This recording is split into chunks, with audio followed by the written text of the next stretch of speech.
విశాఖ తీరంలో పొలిటికల్ కెరటాలు ఎగిసిపడుతున్నాయి. ఈ స్థానంలో పెద్దల సభకు జరుగుతున్న ఎన్నికలే దీనికి ప్రధాన కారణం. ఇంతకీ ఈ ప్లేస్ కు ఎందుకంత ప్రయారిటీ? పొలిటికల్ గా ఎందుకింత క్యూరియాసిటీ? విశాఖపట్నం కేంద్రంగా జరుగుతున్న రసవత్తర రాజకీయ క్రీడపై ఏపీ ప్రస్తుతం నడుస్తున్న చర్చ ఇదే.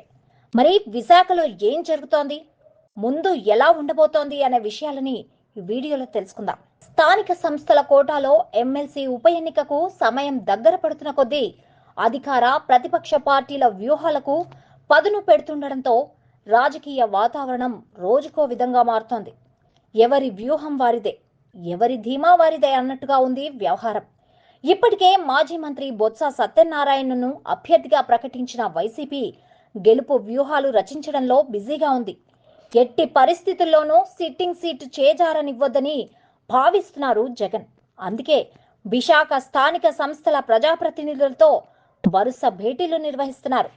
ప్రలోభాలకు లొంగొద్దని, బెదిరింపులకు భయపడొద్దని నేతలకు ధైర్యం చెప్పారు. వైసీపీ అభ్యర్థి బొత్స సత్యనారాయణ సైతం ప్రచారంలో బిజీగా గడుపుతున్నారు.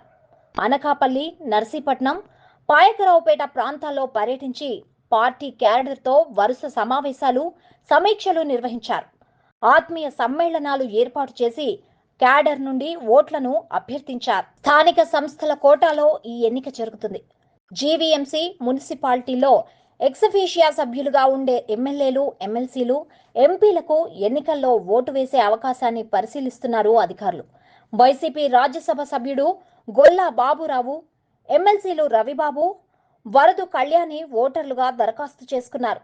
ఓటర్ల జాబితాపై అభ్యంతరాలు చెప్పేందుకు గడువు ముగిసింది.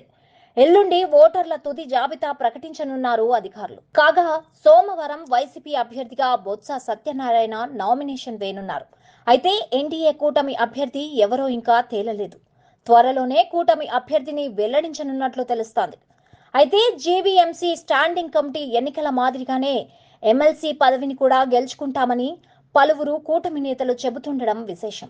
సోమవారం నామినేషన్ వేస్తానని వైసీపీ అభ్యర్థి బొత్స ప్రకటించగా, కూటమి తరపున బరిలో నిలిచే అభ్యర్థి ఎవరు అన్నదే ఇప్పుడు హాట్ టాపిక్ గా మారింది. బలం లేని చోట పోటీకి దూరంగా ఉండే అంశాన్ని కూడా కూటమి పరిశీలిస్తోందన్న ముచ్చట ఇప్పుడు చర్చనీయాంశంగా మారింది. మరి కూటమి ఏ వ్యూహంతో ముందుకొస్తోందో చూడాలి. ఇలాంటి మరిన్ని వీడియోస్ కోసం మా ఛానల్ను సబ్స్క్రైబ్ చేసుకోండి.